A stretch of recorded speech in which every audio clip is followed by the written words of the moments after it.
but only if you truly enjoy stepping back in time with me. And don't forget to share in the comments where you're watching from and what time it is for you. It's always amazing to see this little community gathered from every corner of the globe. Now dim the lights. Maybe let a fan hum softly in the background, and let's drift into tonight's journey together. Picture this. You've just woken up near Boston in the early months of 1776. The good news. You're part of a cause that's igniting hope across the colonies. The bad news? Well, that's pretty much everything else. Your bed is likely nothing more than a bundle of straw inside an overcrowded tent or a drafty barn. The air is heavy with the mix of wood smoke, sweat, and some other less pleasant odors. A pungent reminder that sanitation isn't exactly top notch. You're a soldier in the newly formed American Army, or maybe you're just a local hoping for a glimpse of the action along the roadside, curious to see someone like General George Washington. But this is far from the disciplined, impressive army you might imagine. British officer General John Burgoyne already scoffed at these men, calling them a rabble in arms. And looking around, you'd probably understand why. Your fellow soldiers are an odd collection. Farmers, craftsmen, fishermen, all wearing whatever clothes they could grab before setting off. Many are ragged and filthy, hair tangled and beards untrimmed. Some boys look too young to fight, while others are old enough to have weathered 6 decades of rough living. Missing teeth, lost fingers. These are the marks of a tough life, even before war. In the ranks, you'll even find Black and Native American soldiers, especially among the Rhode Island units, working just as hard and fighting just as bravely as anyone else. Surprisingly, the food isn't awful, at least for now. Meat or fish is usually on the menu, and fresh produce still trickles into camp at affordable prices. One morning, you might have warm bread with fresh butter and a mug of coffee. For dinner, maybe pork and cabbage. But disease lurks around every corner. Dysentery, typhus, typhoid. Camp fever sweeps through like wildfire. The latrines, mostly open pits. Too many men don't even bother to use them, which only adds to the stink that clings to the place. They know that cleanliness prevents sickness, but actually enforcing that is another matter. Washington issues strict orders about washing up, cleaning utensils, and getting fresh water. But since washing clothes is considered women's work, and there aren't many women around, that order often goes ignored. The British camps, by comparison, usually have women doing laundry for the troops. The army you've joined is still green. Many officers are as clueless about soldiering as the men they command. Since officers are chosen by popular vote, they're sometimes more focused on being liked than on enforcing discipline. Still, punishments are harsh. Floggings, time on the wooden horse, being drummed out of camp, all part of Washington's effort to whip this chaotic force into shape. Progress, however, is painfully slow. A British ship's surgeon visiting a rebel camp once described roads clogged with wagons hauling food and barrels of rum, lots of rum. He joked that without New England rum, there'd be no New England army, estimating that soldiers were guzzling a bottle a day. Patriotic spirit runs high when it wants to, but it just as easily slips into laziness and drunkenness. Weapons are as mismatched as the men's clothes. Flintlock muskets and old hunting rifles are common, some barely fit for battle. A decent musket weighs about 10 pounds, and with skill, you could fire 3 or 4 shots a minute. But powder is precious, and many men waste it on target practice, at geese, or firing for fun. which drives their leaders crazy. Washington, when he realized how little gunpowder the army had left, was reportedly stunned into silence. When Washington was told that the army had less than 10,000 pounds of gunpowder on hand, enough for just about 9 shots per man, he was so stunned that he fell silent for nearly an hour. The colonies depended heavily on secret shipments from Europe for supplies, a fragile supply line stretching across 3,000 miles of ocean. So, congratulations, you've survived the foul smells and sickness of camp life so far. The good news? The enemy is hemmed in inside Boston. The bad news? In a way, so are you. The American forces surround the city on land, but the British still rule the sea. This means they can bring in fresh supplies and reinforcements whenever they please, leaving Washington and his men in a nerve-wracking stalemate. As he wrote on January 14th, 1776, this situation caused him many an uneasy hour when all around me are wrapped in sleep. Few people know the predicament we are in. Washington had been in charge for about 6 months since July 3rd.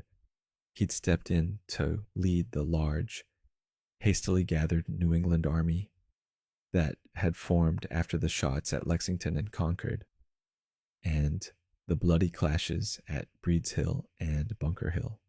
At 43, Washington was an imposing figure, over 6 feet tall, well-built, with reddish-brown hair and blue-gray eyes, and he carried himself with a sense of military dignity that commanded respect. Though modest and good-natured, he kept a polite distance from those around him. Despite his commanding presence, Washington's actual military experience was limited to fighting on the frontier and his unfortunate time under General Braddock. He'd never commanded an army in battle or overseen a siege. Even so, Congress chose him as commander-in-chief of the new Continental Army. He accepted the enormous responsibility, fully aware that he might not be equal to the task, but driven by a commitment to the glorious cause. He immediately got to work trying to organize the chaotic force that, at that point, didn't even have an official flag or standard uniforms. Officers were identified by colored ribbons or cockades in their hats. Sergeants wore strips of red cloth on their shoulders. Washington himself chose to wear a light blue ribbon across his chest. He demanded discipline, had new rules read aloud every morning after prayers, and often rode on horseback to inspect the fortifications. Still, most of the men were ordinary citizens, unaccustomed to strict orders. They preferred to do things their own way, a fact that bewildered and sometimes infuriated Washington. He grew frustrated with what he saw as a stubborn ignorance among the lower ranks, and with officers who pandered to the men's whims to keep their positions since officers were elected by their troops. Yet Washington did find a few promising leaders amid the confusion. One was Nathaniel Greene, a 33-year-old iron founder from Rhode Island. Completely self-taught, Greene had never seen battle before enlisting, just 6 months earlier. Despite a limp and occasional asthma, he worked tirelessly, sleeping only a few hours a night. Washington quickly came to trust Greene's judgment and found they agreed on most important matters. Another was Colonel Henry Knox, just 25, a former Boston bookseller with a big personality and boundless energy. A hunting accident had cost him 2 fingers on his left hand, but that didn't stop him. Like Greene, Knox had educated himself by reading everything he could about artillery and battlefield tactics. Meanwhile, the British king had sent reinforcements to Boston, along with 3 of his top generals, William Howe, John Burgoyne, and Henry Clinton. Howe, a member of Parliament, had once sworn he'd never accept a post in America, but now felt duty bound to lead. He believed the rebels were only a small faction compared to the number of loyalists. The fighting had erupted on April 19th at Lexington and Concord, then turned brutal at Breed's Hill and Bunker Hill on June 17th. The British technically won Bunker Hill, but paid dearly for it, losing over 1,000 men in what many called a slaughter. As one observer quipped, a few more such victories would spell disaster for the British. By summer's end, a British ship docked at Plymouth carrying 170 sick and wounded soldiers and officers from Bunker Hill, many missing limbs, their clothes hanging off their starved bodies. Nearly 60 widows and children, family of those killed, were on board too, presenting a heart-wrenching sight. The ship itself, despite its size, was nearly unbearable from the stench alone. Even in London, newspapers described the grim reality of the troops trapped in Boston and the loyalists who had fled there. A place overcome with misery, disease, and death. Winter arrived, bringing both hardships and a glimmer of hope. Colonel Henry Knox was on his way, dragging heavy cannons from Fort Ticonderoga, but the journey was brutal. Meanwhile, the army was shrinking, and the British still underestimated them. The first snow fell on November 21st, bringing bitter winds. Inside Boston, conditions were grim. The British were cutting down trees and demolishing houses for firewood. Winter storms and American privateers made resupplying the city by sea difficult. Food was running out. Men were dying of scurvy, and smallpox spread through the ranks. British deserters who crossed into American lines reported that the rebel army was exhausted, unpaid, poorly clothed, and desperate to go home. In mid-January, Washington wrote one of his bleakest letters to Reed, confessing that he barely slept at night and that few people really understood their predicament. Very little powder, no money, too few weapons because men leaving camp took their muskets with them, and half the army unfit for duty. He felt it was a miracle the British hadn't realized how bad things were, and privately wished he'd just taken up a musket himself or moved to the backcountry to live in a hut. He believed that if he could overcome all this, it would be nothing short of divine providence. Then he learned, through reliable sources, that the British were outfitting ships, probably heading for New York, a vital city full of loyalists. Generals Lee and Greene agreed that losing New York could deliver a fatal blow to the colony's unity. Greene argued they had two choices: defend New York or burn it to keep it from the enemy. Lee volunteered to go and prepare its defenses. Washington agreed that time was short, but needed Congress's blessing. John Adams, on leave from Congress, assured him that New York was the key to the whole continent. They shouldn't hold back any effort to protect it. With Adams' support, Washington gave Lee full authority to act. On January 8th, Lee set off to put New York in the best state of defense possible. Meanwhile, Massachusetts endured bitter cold. Washington even tested the ice on Back Bay, hoping it might serve as a bridge for an attack. On February 16th, he called his generals together again to push for a daring assault on Boston, hoping for a vigorous strike if the chance arose. General Gates said the stakes were massive. Putnam complained about the lack of powder. Greene, now sick with jaundice, wrote that the idea was terrifying. Awful if it worked, worse if it failed. The council once again rejected the attack, but agreed to a new plan: lure the British out by fortifying Dorchester Heights. Howe had vowed to come out and fight if the rebels ever occupied those hills. Though disappointed by the rejection of his direct attack, Washington accepted that his own restlessness had pushed him to propose more than prudence allowed. Now they had pulled out all the stops on Dorchester. The preparations were huge: timber frames filled with hay or brush, barrels of earth ready to roll downhill onto advancing British troops, and nighttime artillery bombardments planned to distract the enemy and cover the noise. Henry Knox's cannons were finally in place, hidden until the time came to conceal the crossing of Dorchester Causeway. Bales of hay would shield the men.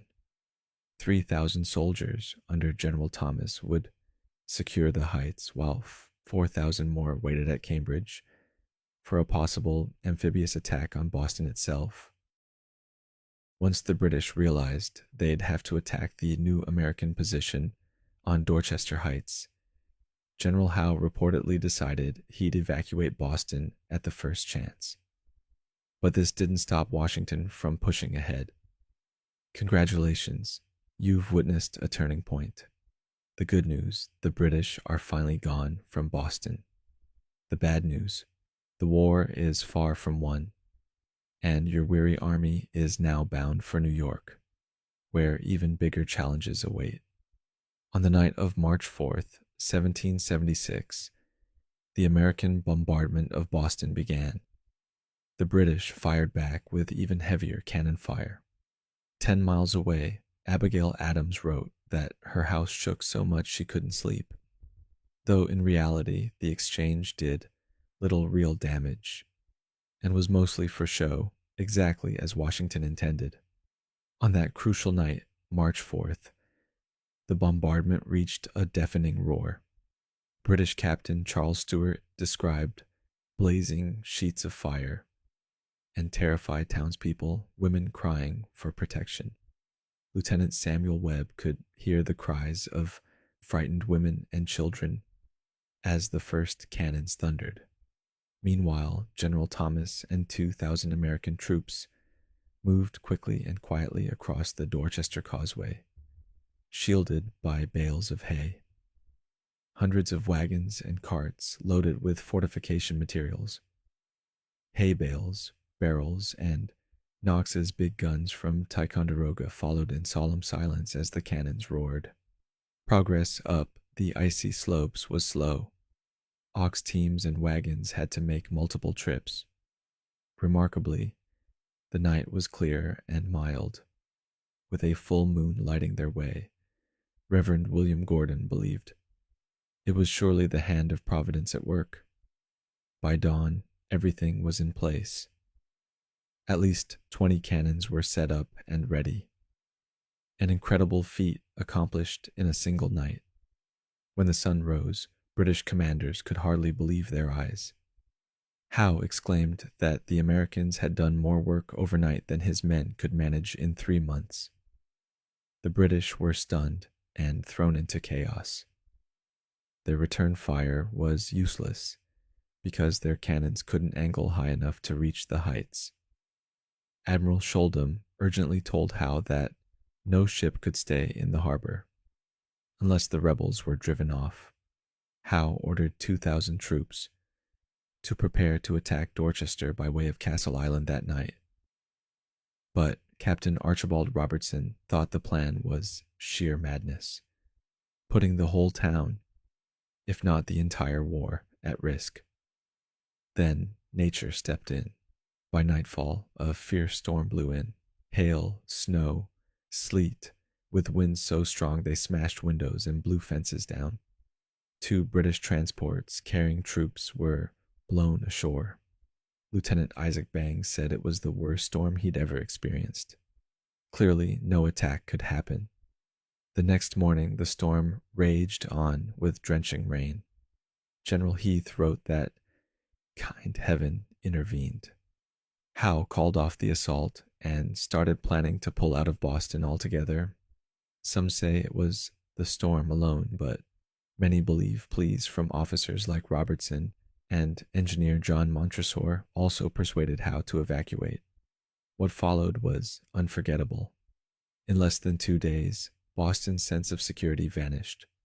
Howe's army and fleet faced the embarrassment of retreat. The city plunged into chaos, everyone scrambling to leave. Loyalists were in despair. Howe hadn't had a single order from London since October, so there was no real plan for this withdrawal. General Grant said he had never been in such a tangle, but knew they had no choice but to move forward. Thousands of soldiers, tons of military supplies, and hundreds of loyalist families had to be loaded onto ships.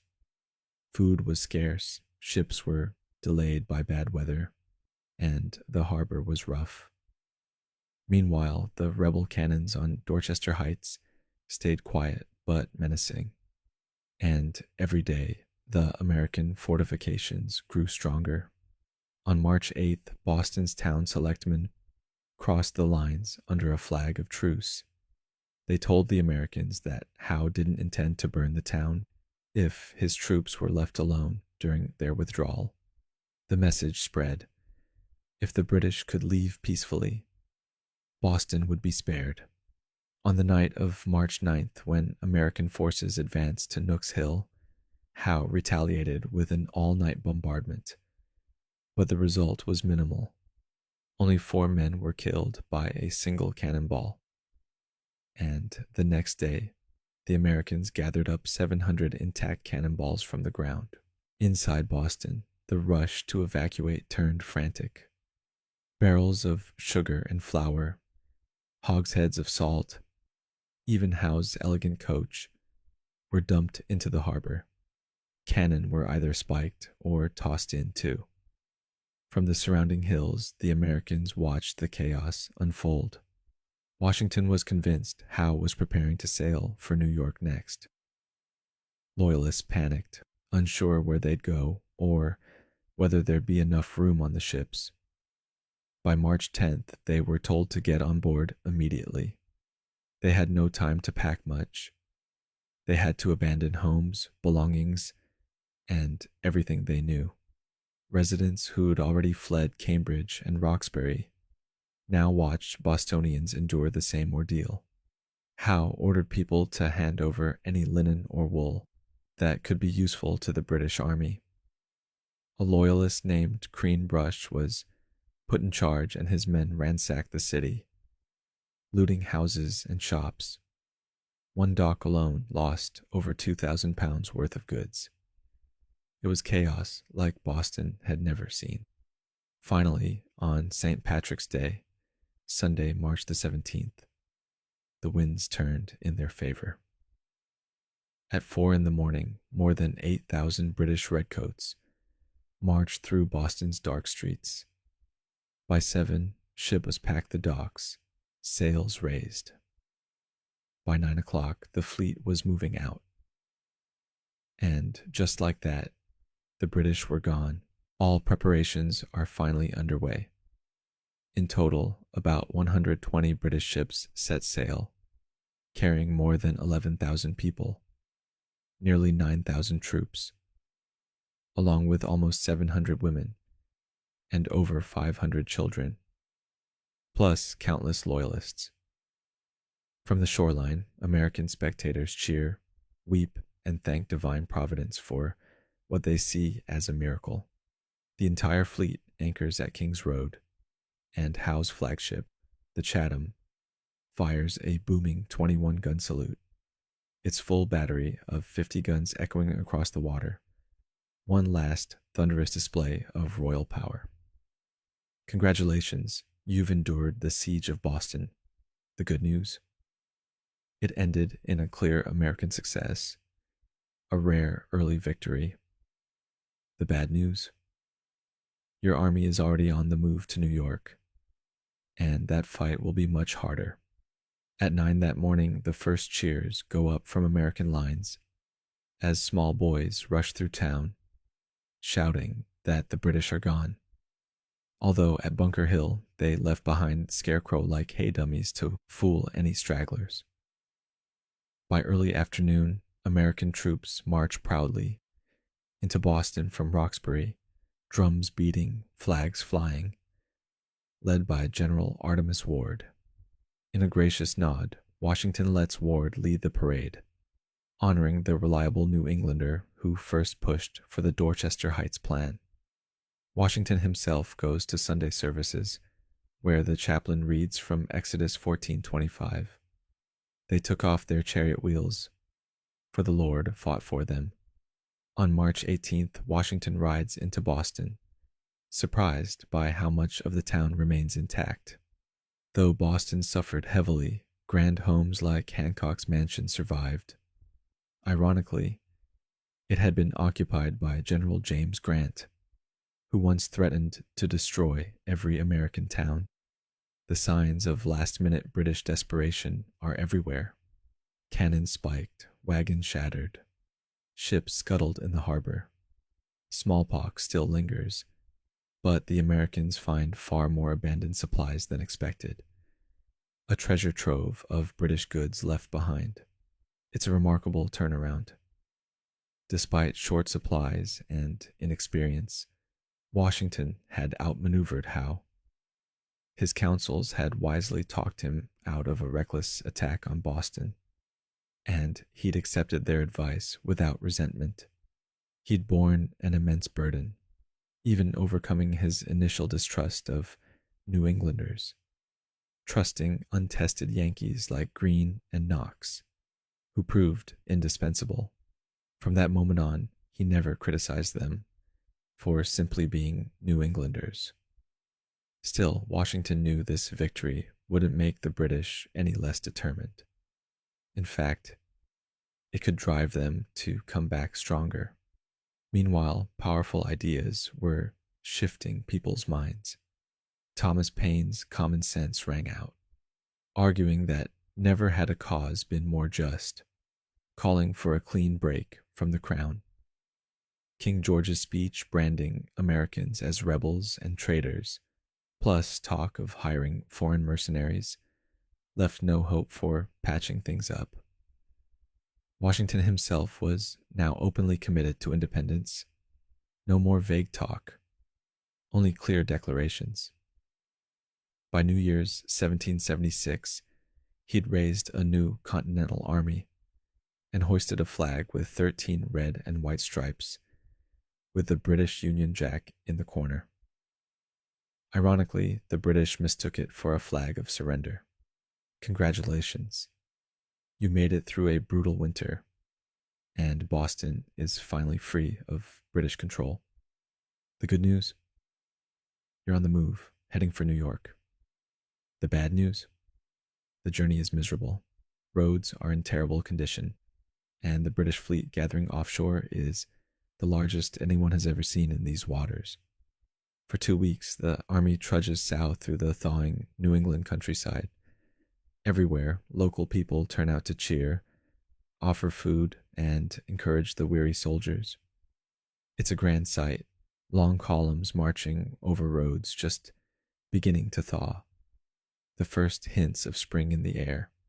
Washington is in a rush, desperate to reach New York and fortify it. Nathanael Greene and the artillery are ordered to move as fast as humanly possible. Though the march is exhausting, morale lifts. Soldiers are glad to be moving forward again and warmly welcomed by townsfolk. Joseph Hodgkins, the Ipswich cobbler, writes home that New York is the grandest place he's ever seen, though shockingly expensive. Lieutenant Isaac Bangs, a Massachusetts soldier, is disturbed by the city's lack of piety. He tries out churches of every denomination, preferring the humble Dutch sermons, even though he understands no Dutch, over what he calls the pomp of the English services. He also explores New York's seedy underbelly, Holy Ground, a notorious slum and red light district, and worries the army will be corrupted by its temptations.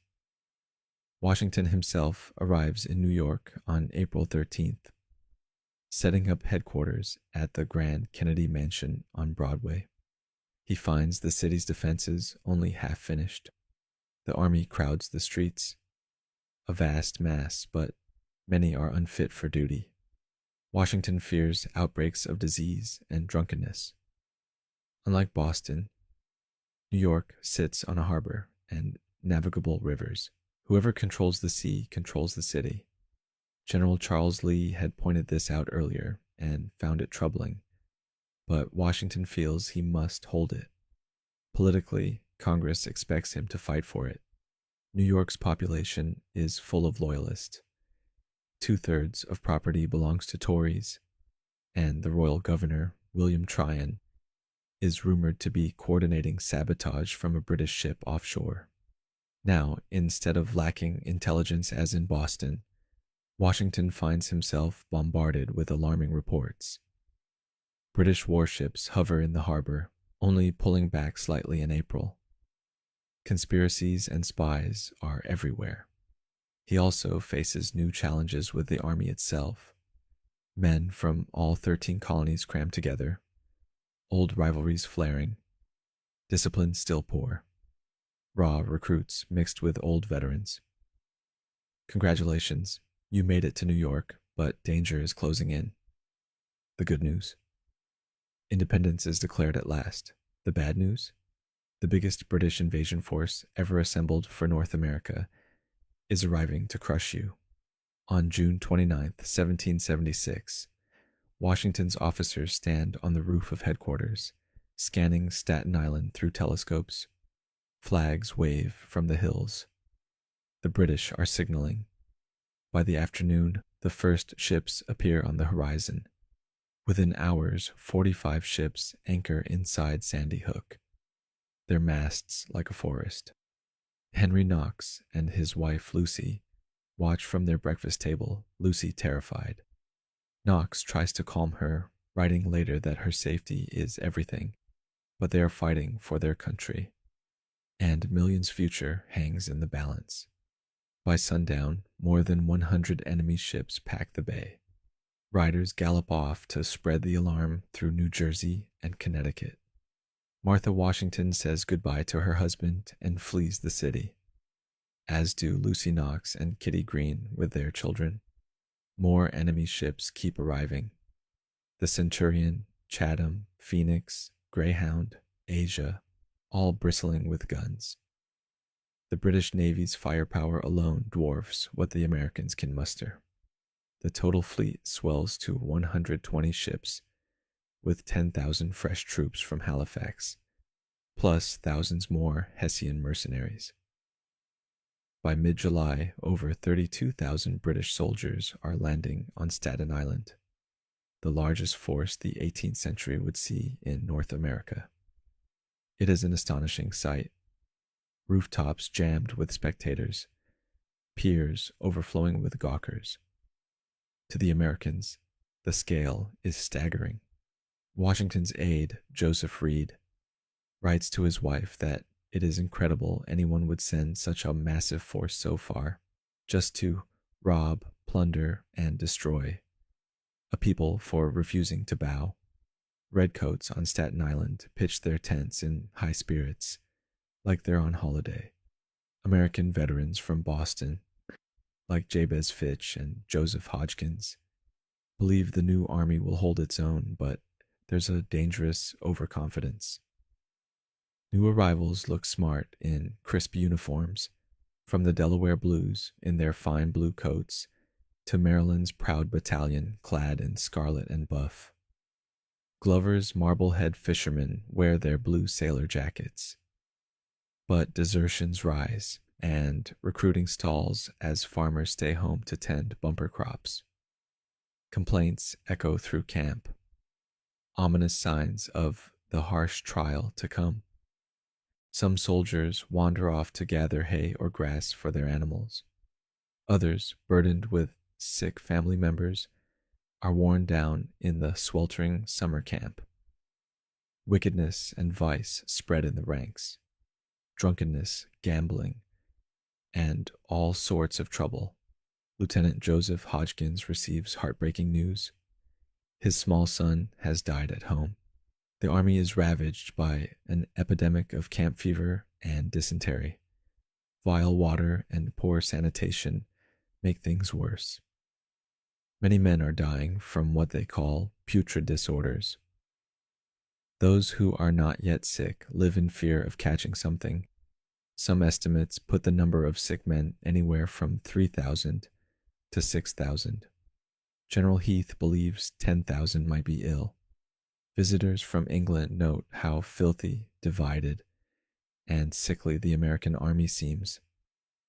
Desertions are common, morale is low, and smallpox continues to claim lives. Despite the grim camp conditions, Washington clings to hope but faces a serious dilemma. Where will the British strike next? How should he spread out his men? He feels forced to violate one of the oldest rules of war.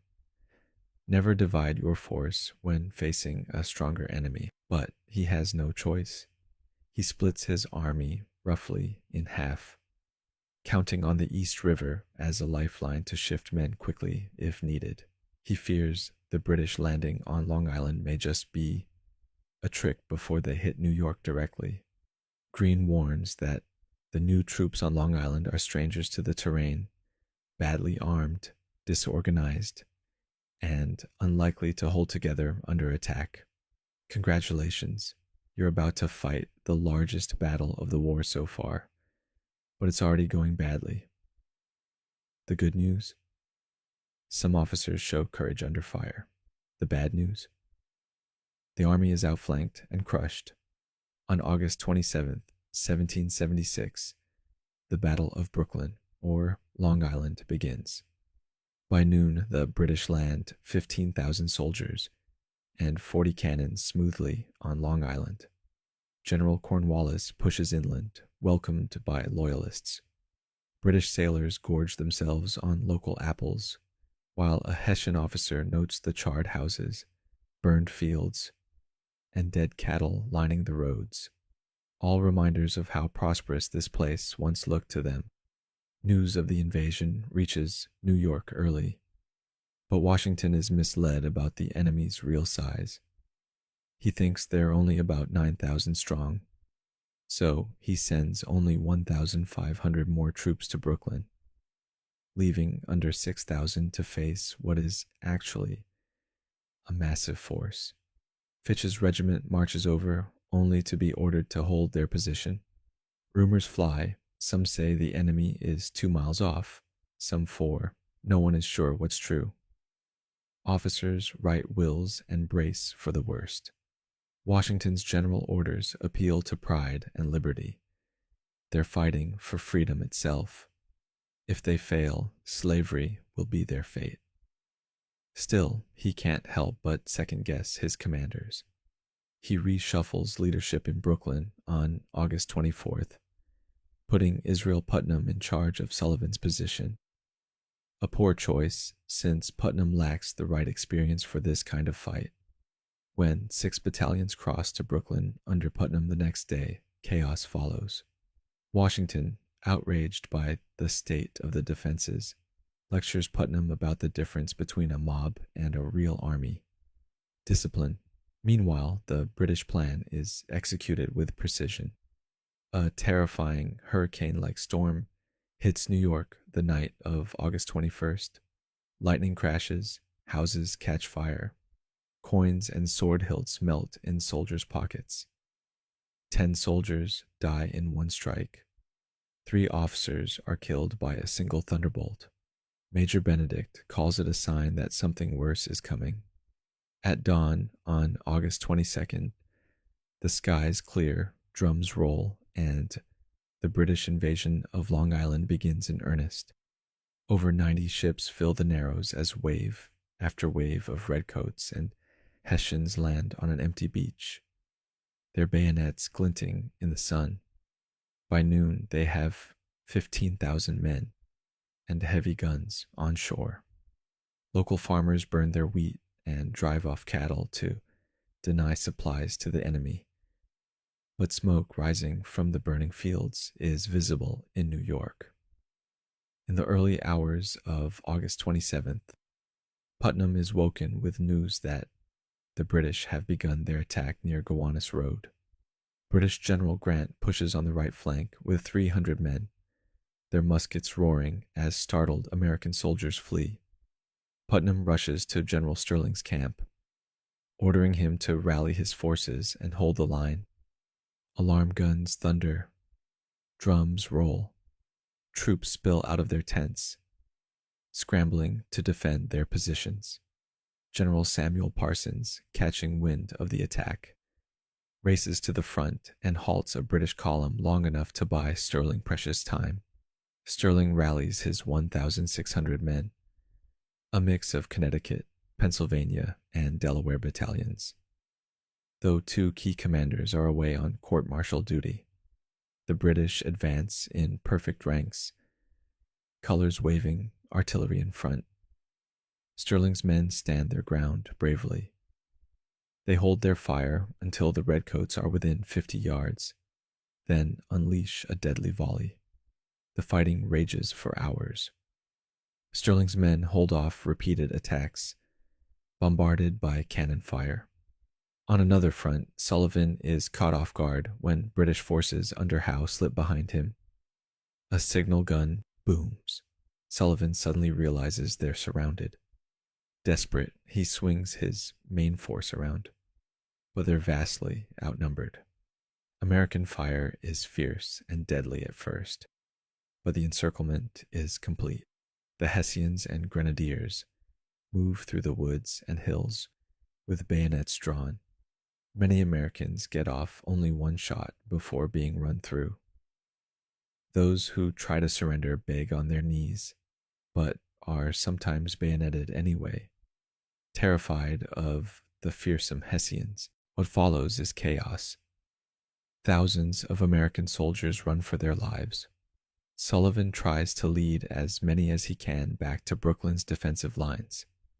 Somehow most get through, but many are killed, drowned, or captured. Lewis Morris narrowly escapes, seeing Sullivan surrounded but still fighting with a pistol in each hand. Joseph Hodgkins flees into the marshes, bullets whizzing overhead.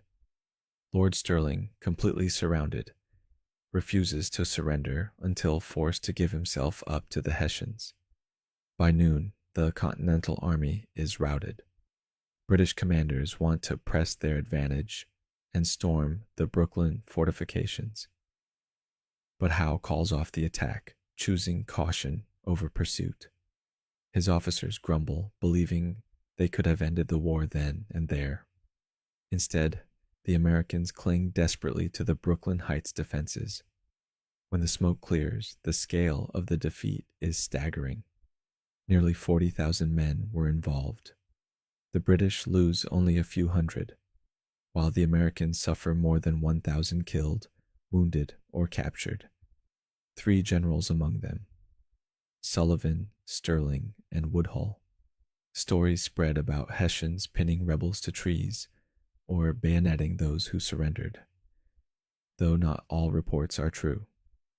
Some British and Hessian captors treat prisoners decently, but many American soldiers are crammed into filthy barns, jails, or prison ships where they'll face starvation and disease. In the battered Brooklyn defenses, those who survive wait for the next British attack. The cries of wounded men echo through the night. Miraculously, Washington organizes a daring retreat. Under cover of night, the battered American army, 9,000 men, horses, and equipment, slip away across the East River without losing a single life. But morale is shattered, and the enemy remains on the move. Congratulations, you've survived your first major defeat and a desperate escape. The good news? The army lives to fight another day. The bad news? It's battered, shrinking, and now facing a powerful enemy, determined to finish what they started. It looked like a trap, but Washington still ordered more reinforcements from New York, Pennsylvania regiments, and Glover's Massachusetts men. About 120 fresh troops marched into the Brooklyn fortifications. A Pennsylvania officer, Graydon, observed how the battered men already there discouraged by defeat, brightened at the sight of new arrivals. They murmured, "These lads might do something." Brigadier General Thomas Mifflin, a confident, capable 32-year-old, volunteered to inspect the defenses. Exhausted, Joseph Hodgkins wrote home, thanking God he'd survived so far and expected more fighting soon. The enemy was only a mile and a half away. Then the weather turned. A heavy, cold downpour began, marking the start of a powerful nor'easter. American riflemen were ordered to keep firing despite the soaking rain, and the British fired back.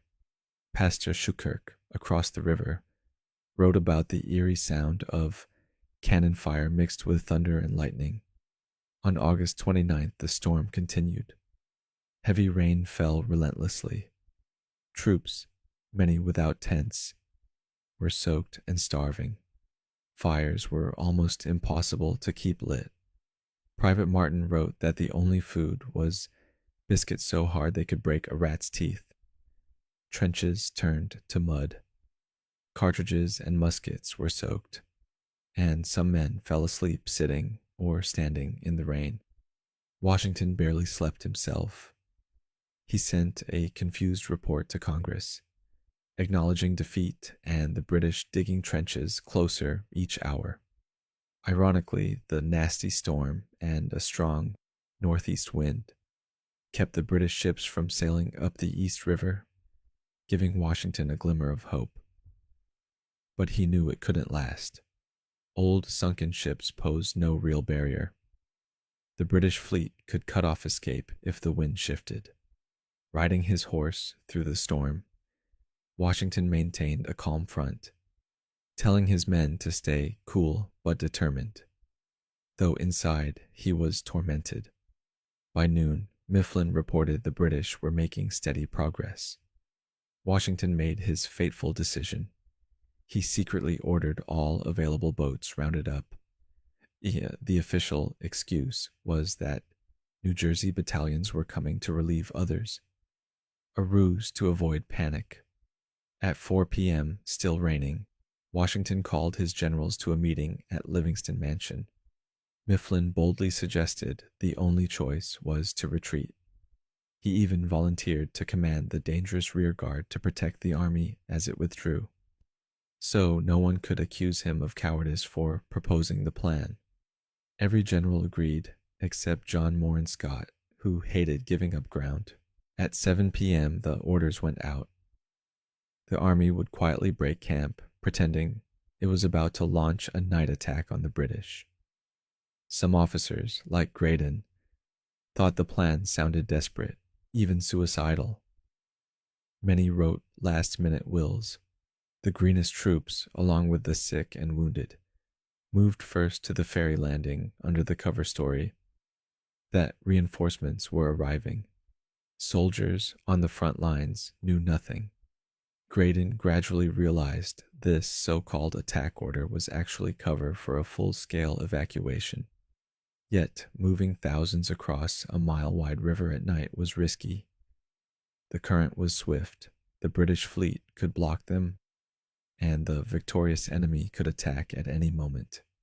At first, the wind stayed strong, and the river was too rough to cross. Troops stood waiting in the cold drizzle. Finally, at 11 p.m., the wind shifted and calmed. Glover's Marblehead sailors, seasoned fishermen, began ferrying boatloads of men, horses, and supplies across in the pitch dark. They worked with no lights, just inches from swamping, navigating the currents by pure skill. Back in the lines, the men moved like ghosts through the mud. Wagon wheels were muffled with rags. Orders were given in whispers, and talking or even coughing was strictly forbidden. Some regiments filled gaps left by those already gone so the British wouldn't notice. It was the third sleepless night for many, but discipline held. Washington rode down to the ferry landing to supervise the withdrawal himself, considered one of the most difficult maneuvers any army could attempt. Suddenly, near 4 a.m. A critical mistake nearly doomed everything. Major Alexander Scammell, a young officer, mistakenly ordered Mifflin's rear guard to abandon their posts too soon. When Washington saw them marching to the ferry, while the British were just yards away, he was horrified. "Good God, General Mifflin, I am afraid you have ruined us," he cried. Mifflin, indignant, insisted he was obeying orders. Realizing the error, Washington ordered the men back into their positions in the darkness. Miraculously, they regained their posts without the enemy noticing. The final hours were a race against daylight. Connecticut soldiers remembered making 11 crossings in the dark, but the line was moving too slowly. Some heavy cannon sank in the mud and had to be abandoned. Then, at daybreak, a thick fog rose over Brooklyn Heights, covering everything like a gift from heaven. A soldier recalled you couldn't see 6 yards ahead, even after sunrise. On the New York side, the river was clear. The fog only shielded the Americans' escape. By the time the fog lifted, the last men were gone. Washington himself was among the final to cross. He refused to leave until all his men were safe. In the end, nearly 9,000 men, all their horses and much of their equipment made it across without losing a single life. Only 3 men were captured because they stayed behind to loot. When the British finally realized what had happened on August 30th, they were dumbfounded. The entire rebel army had vanished overnight from right under their noses.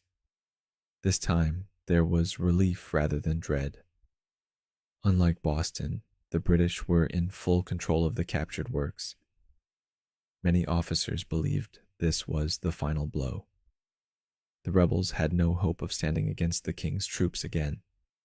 British commanders like Grant couldn't believe the Americans abandoned such strong fortifications so easily. Some grudgingly admired the daring nighttime retreat.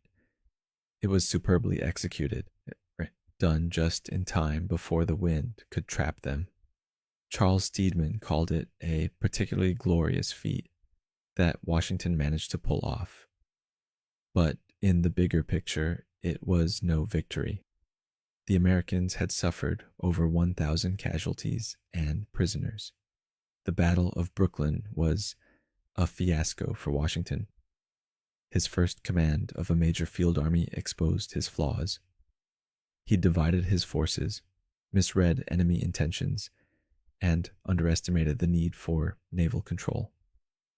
The defeat made him look inept, though some officers pointed out that if General Greene hadn't fallen ill, the outcome might have been very different. Still, in the chaos, Washington managed to save the army from total destruction. A small but crucial proof that the Continental Army still had fight left in it. For the British, the big question was, why hadn't General Howe pursued and crushed the fleeing rebels when he had the chance? Many British officers would wonder about that missed opportunity for years to come. The American Army's retreat across New Jersey turned into an ordeal of misery and near collapse. Having lost so many battles in quick succession, Brooklyn, Kipps Bay, White Plains, Fort Washington, and then Fort Lee, Washington's forces were battered, hungry, and rapidly shrinking. By late November, what had once been an army of 20,000 was reduced to a few thousand half-starved, poorly clothed men trudging through cold mud and rain. Many had no shoes, wrapping their feet in rags as they slogged on. Washington rode with grim determination at the rear, making sure none fell behind. Young James Monroe, then just 18, recalled the general's calm strength and dignified bearing that inspired confidence even in disaster.